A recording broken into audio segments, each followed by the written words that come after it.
Kingdom Come Deliverance II allows you to make a lot of terrible choices. From diabolically failing quests, accidentally giving up top-level gear, committing hideous war crimes, and far worse besides. All of which we'll be looking at in this video. So sit back and relax as we dive into another 5 terrible decisions that you can make in Kingdom Come Deliverance II.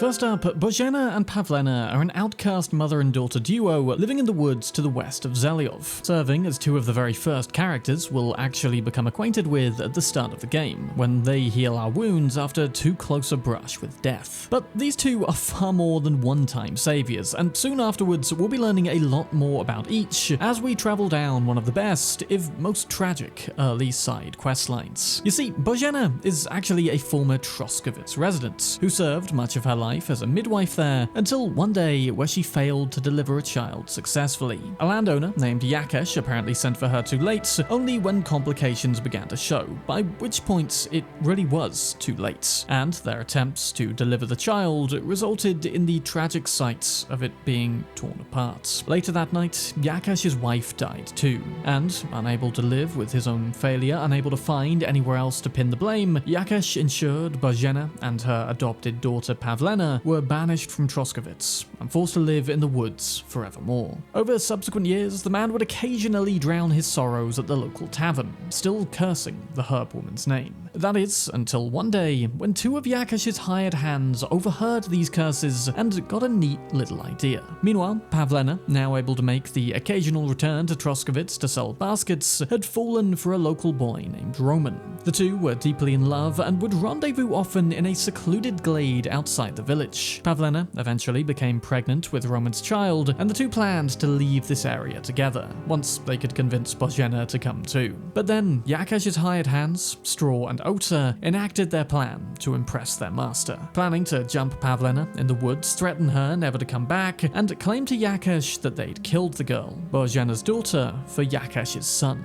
Only they didn't know about Roman, and when he leapt in to defend his sweetheart from Ota, Straw bashed him over the head with a rock, accidentally killing the love of Pavlena's life. Panic-stricken and not knowing what to do, Straw returned to the farm whilst Ota dragged Pavlena into the rocks. Now enter Henry, who, having heard the worried pleas of Bozhena, had come to track down her daughter, eventually leading him to where Pavlena was being held. Now, this is a delicate hostage negotiation situation and will need to be handled with care in order to save Pavlena. The dialogue can go a number of ways, but the fact that Pavlena is pregnant will be enough to make Ota willing to let her go, on one condition. Oh shit! We killed the baby's father! Let the girl go. She's suffered enough. Alright, I'll let her go. But on one condition. You'll let me walk away. Will you promise that?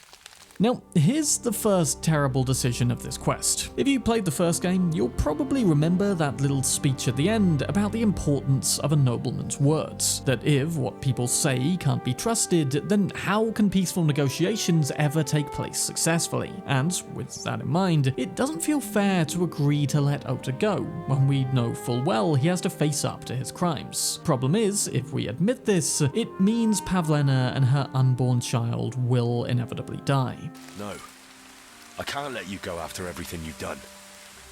You have to pay for it. You bastard! I would have let her go and walked away. Now you'll have all our deaths on your conscience. Fortunately, though only with the benefit of hindsight, we can technically agree to let him go and not break our words. But only thanks to Ota's own idiocy and Pavlena's immediate opportunism. You have my word. Just set her free. Alright. Alright. Just take it easy. What? I'm letting her go. Die! Look! Die! Die! That's for Roman! You bastard!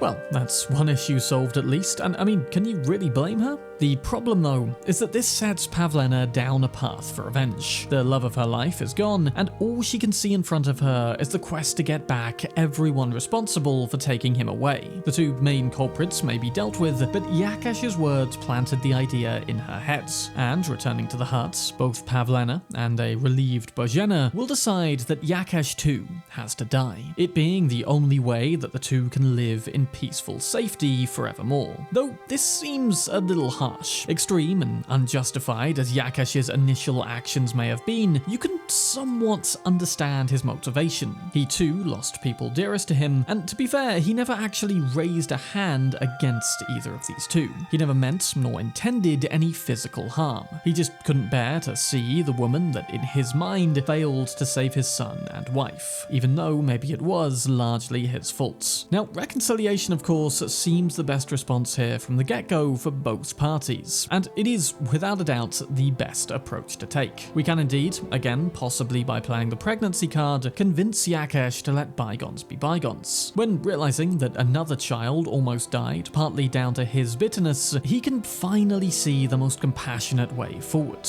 Or we can of course just kill him, in secret preferably, and doing so will satisfy both Bozhena and Pavlena. We'll even get an amulet this way, and some money. But the worst response here is without a doubt to do nothing. Refuse to murder a man in cold blood, and just go get on with other quests. But if we do this, Pavlena instead will take it upon herself to carry out this deed. And successful though she may be, her revenge ultimately costs her own, her child, and her mother's life. Tried for murder, Pavlena is hanged on the edge of Troskovitz, potentially in fact right next to the man who killed her lover, in a particularly cruel twist of fate. And Bozhena, now bereaved of everything she loves in her life and unable to get by on her own in her advanced years, follows in Pavlena's fate. Oh my god. She killed herself. We should bury her. Rest in peace. If only I'd managed to do more for you. I mean, to be fair, the response we get for refusing to murder a man for these two does feel somewhat extreme. We did already save Pavlena's life, maybe even already paid off our debts, and yet the two in this case will refuse to speak to us. In fact, everyone in this situation is extremely bitter and spiteful. But even still, leaving the situation unattended, resulting in the deaths of literally everyone involved, is a terrible and avoidable tragedy, and one of the worst choices in the game, in my opinion.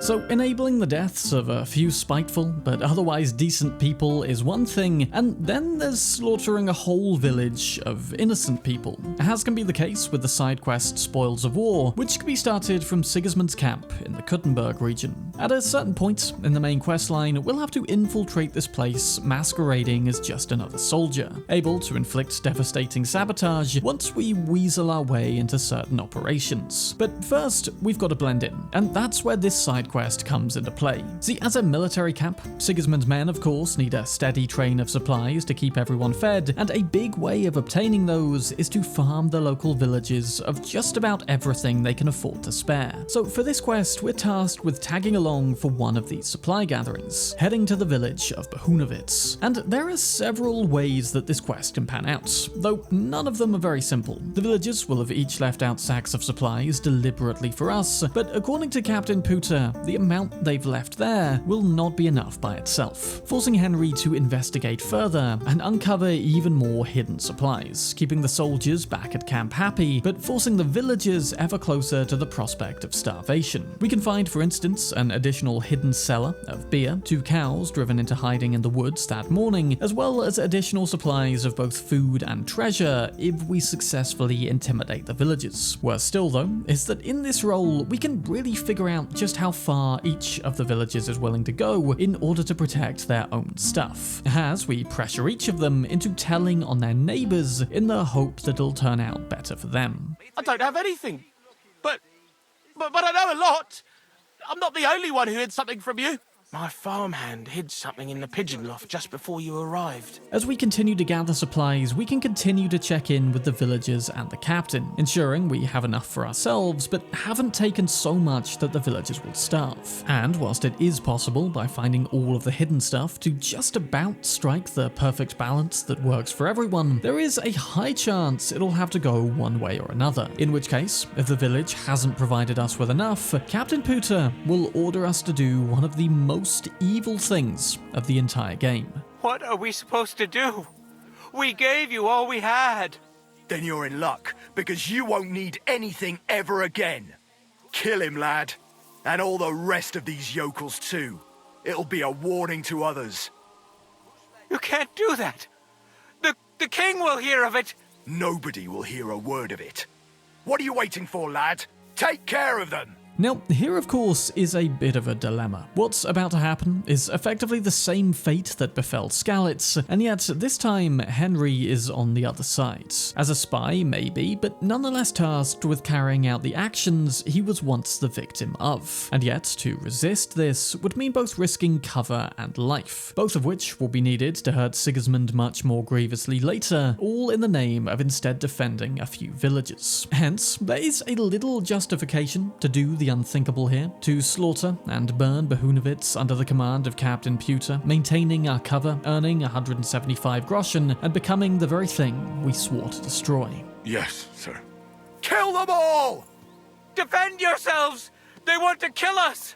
Of course, the thing that I, and I imagine many of you, would naturally do here though, is say screw you to Captain Pewter and execute him instead, saving the villagers at the expense of the tyrannical soldiers, and explaining that the carts must be hidden off in the woods, made to look like a bandit raid. Unfortunately, this does feel like something of a too obvious solution. We'd never actually questioned at Sigismund's camp as to what happened to the rest of the soldiers we set out with, and I do kind of wish the game left more consequence for making this somewhat easy, violent choice. Though it's definitely worth noting that the villagers aren't entirely innocent either. A couple soldiers were sent to the village for supplies ahead of us, and seeing their smaller numbers, some of the men from here decided to attack and kill those soldiers, hiding their bodies and protecting the village supplies. We can learn this by healing and questioning Vitek, a man who led and was injured in this attack. In fact, if we do learn this and notify Captain Pewter, he will more justifiably order the execution of the village in retaliation. So should the villagers have committed these cold-blooded murders? I mean, probably not, but in a time where they're having literally everything they own and worked hard for taken away from them for reasons entirely beyond their control, can you really blame them? In fact, a similar thing will happen if we take too much from the village. Biniak, their leader, will say it's better to die now fighting than later of starvation. Though in this instance we can talk him down, and returning to the village later, they are still alive and getting by. So perhaps the best, or rather most realistic solution here, is to find the bear and the cows, lowering the amount of food we have to take, and leave the village peacefully with everybody somewhat content. After all, it's not like more raids like this won't happen, and hopefully after this, after Bohunovitz has been officially taken from, it will be left alone.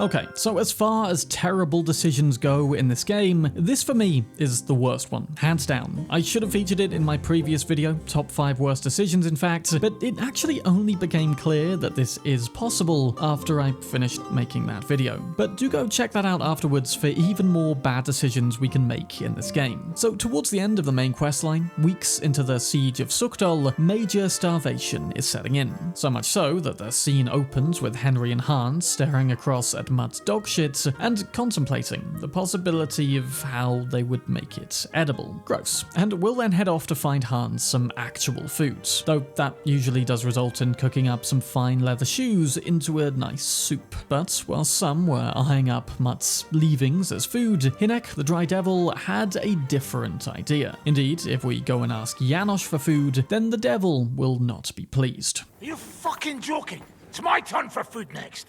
You trying to get yours instead of me? You fucker. Not only did you get grub last night, but we have to keep that damn dog of yours fed too. I've had enough. It's time we served your little mutt up on a platter. Now, first off, depending on this response, we may not even enter dialogue with Hinek here, instead beating him to a pulp for even suggesting such a thing, which to be honest is pathetically easy. But telling him to calm down, entering dialogue with the devil here, presents a few additional ways to respond, including, horrifically, this one. You're right. We have no choice. Mutt will go in the pot. You've finally come to your senses. Come now, I'll take care of it. Dog meat makes a nice hearty broth. You'll see.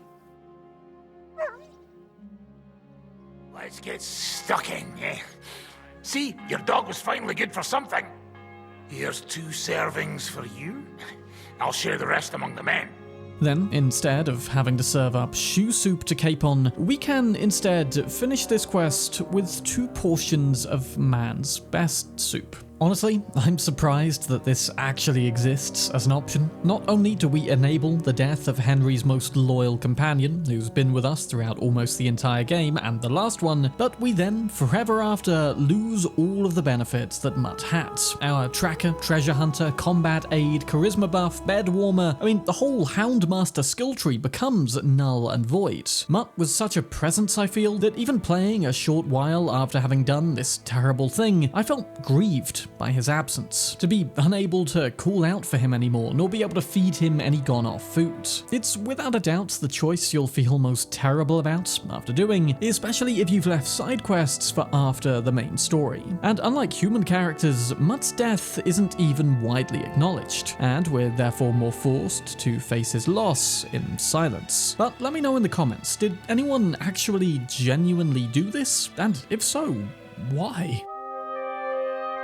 Staying around that late game point for this next one, not long after, we'll have to sneak through the Prague's camp and steal some horses in order to bring back reinforcements. Now, there's several big decisions with large consequences we can make here, though the pros and cons of leaving versus taking Sam with us are a point I looked at in the previous video. But there are two other major enemies in this camp whose fates can be left entirely up to us. As we search the camp for Sam, we'll eventually overhear the familiar French accent of the traitorous Brackle in Brabant, who has captured and is now torturing our stepbrother. Subduing Brabant one way or another, he will naturally start begging for his life, throwing out every piece of information he has and making every promise he can, knowing full well that we have every reason to kill him. And realistically, I'd imagine this is what most of you will have done, executing him on the spot and giving him no opportunity to call for help. But just in case you did buy into this pack of lies once more or decided to give him the benefit of the doubt, then let's be real.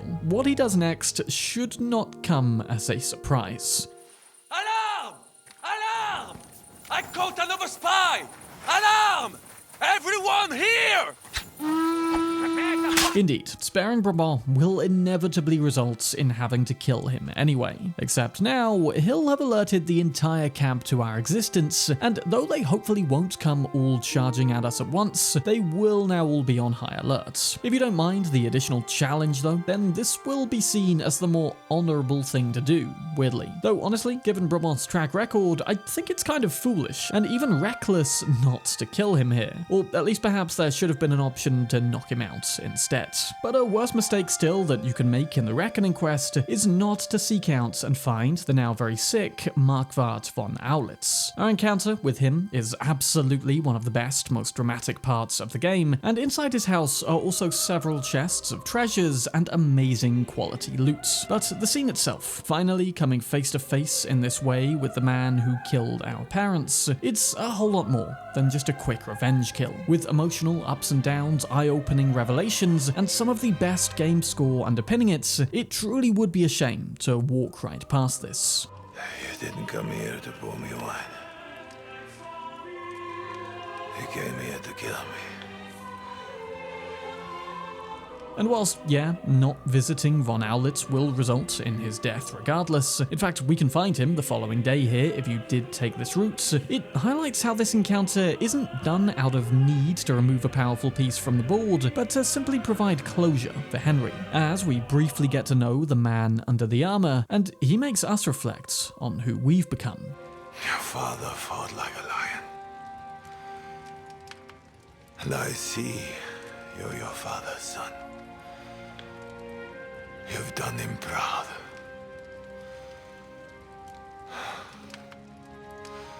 You remember them?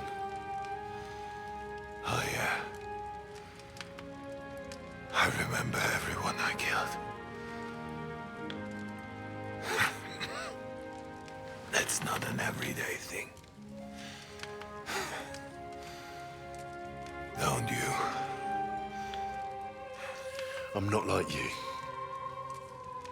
Or Sigismund. Ah, come now. Sigismund maybe went a bit too far. But all he was trying to do was to bring some order into the mess that idle drunkard Wenceslas made. Bring order? by slaughtering innocent people. And are you sure you didn't kill someone's father or mother?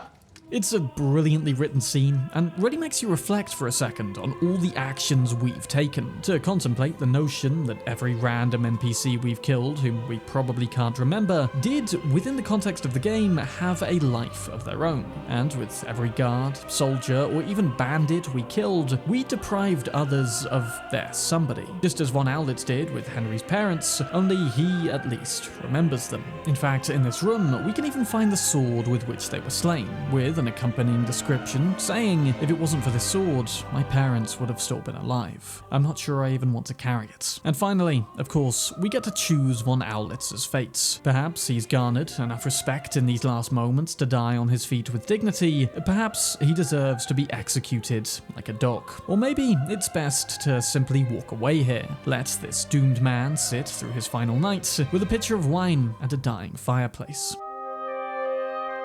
The final terrible choice, or perhaps a couple bad decisions that you should be aware of, come at the very, very end of the main questline, as Henry falls asleep on the hillside waiting for Radzig and falls into a dream sequence, where we get to chat once again with Ma and Pa. They'll call us out on specific choices we've made through their main quest, and will judge the morality of our decisions accordingly. Things like how we dealt with Toth, Brabant, and von Aulitz, as well as our general treatment of innocents, Samin, Malashov, and other smaller events besides. Though, in all likelihood, across the entire playthrough, some innocents will no doubt have died under our watch, and I find it near enough impossible in any encounter to avoid our parents saying this. You avenged an evil act, but you behaved like a bandit, plundering and robbing poor wretches.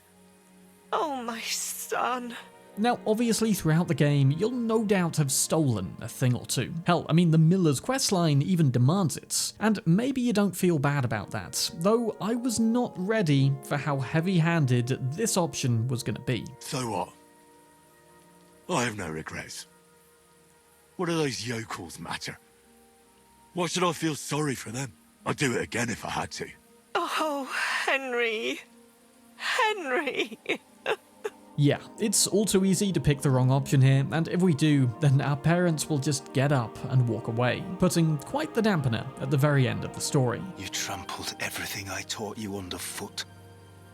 You've turned into the very thing you wanted to take vengeance against. You're just like Istvan. Look, I know it's just a dream, likely a fabrication of Henry's imagination, but even still, it's sad even that we'd see ourselves in this way, becoming a thing that our parents would no longer love. Plus, it's simple enough to just say sorry and argue that on balance, we've done more good deeds than bad. But here's the second mistake we can make here. If you do pass all those morality checks with your parents, you'll then have to answer what's next on the agenda of Henry's life. And if you've taken a particular liking to the use of Radzig's longsword, which in fairness, I'd imagine many of you will have. It's both a very powerful blade, especially if you reforge it, and a huge story focus across the first and second game. But, that being the case, the only way to keep it past this point and into the post-game is to not choose either of the options where Henry settles down. Shortly after, you see, Radzig will offer his sword back to Henry, and our response will depend entirely on where we saw our life heading back in the dream we just had. If there's more adventures ahead, then Henry will choose to keep the sword, no doubt knowing that he'll need it. But if not, then we'll concede that it's Radzig's, and you'll have to then find instead the second best longsword that the game has to offer. So choose carefully what you say here, as losing the sword, like losing Mutt, I suppose, could mean using something frequently useful that you'll definitely notably miss. Though, on the other hand, if you do want a brief glimpse of Henry going back to Teresa in the credits, then you will have to pick the settle down option. Though there are a ton of romances across this game that you'll also have to pass up to get that too. But if you want to learn more about them, then go check out my video on all of this game's romances as well. Thank you for watching this one. Extra special thank you, as always, to the patrons for going the extra mile to support the channel, helping me to keep doing what I do. I'm Sam Bram, and I'll see you in the next one.